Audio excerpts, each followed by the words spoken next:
So, good morning mga tropa. Meron tayo ditong FCI. Ito. So, bali ito ay 3 days nang nakatingga dito sa opisina. Kasi nagantay tayo ng pyesa.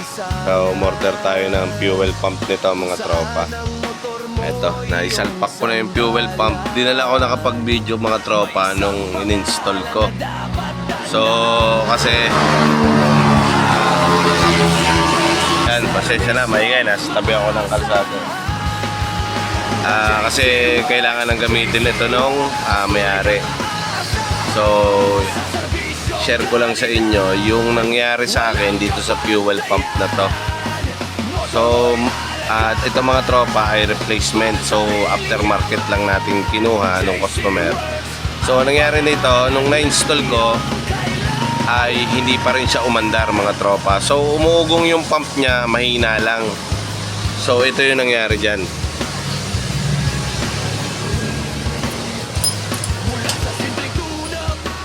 So ito yung luma niya mga tropa. Ito yung original.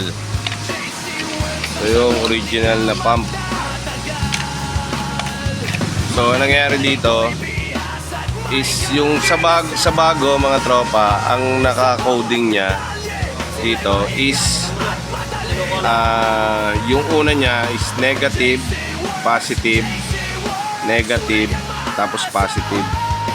So baliktad yung naka-coding dun sa pump niya.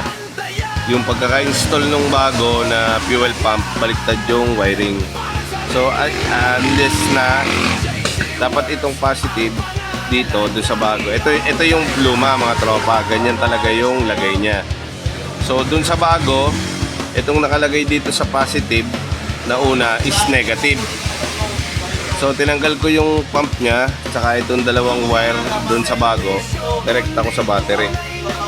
So nung direct ako sa battery, yun mga tropa, malakas na yung ikot ng pump motor niya. So yun nangyari kanina.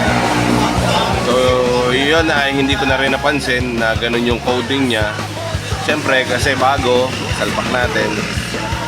Yun, na-share ko lang sa inyo na baka magpalit kayo ng mga pump. So mas maganda na rin yung check nyo yung wiring kung parehas. So kasi yun, baliktad na nangyari. Negative, positive, negative, positive. So baliktad. Dapat ito yung talagang linya niya mga tropa. Ayan. So yun lang mga tropa. Ito ay okay na, umaandar na to.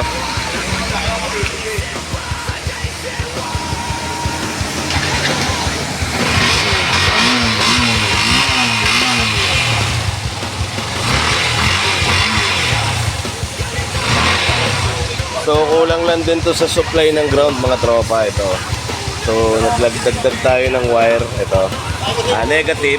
Tapos sa dulo ng ECU nito, itong dulo na black. Ayan, pwede kayo mag-tap dito mga tropa. Tapos tap nyo lang sa negative.